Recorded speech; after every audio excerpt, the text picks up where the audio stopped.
jullik bis bi ci yonante bi sallallahu alayhi wa ala xayri xadimihi wa alihi wa sahbihi wa sallam numéro 107 ba tey ñu koy jële ci téereb Sëriñ Tuubaa bi mu tudde muxaddamatul xidma fi salaati ala nabi rahma ba tey ñu nekk ci xarafu baa loolu mooy turu yonante bi sallallahu alayhi wa sallam bu mu fi andi ci baa lay tàmbale ba bunt bi jeex.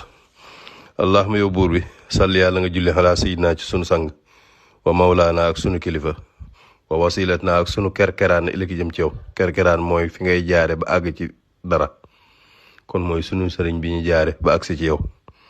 kooku mooy kan? muhammad albahaayi kadib taar muy ab rafetaay bu nekkoon jëmm ma ne mooy yonent bi sallallahu alayhi wasallam.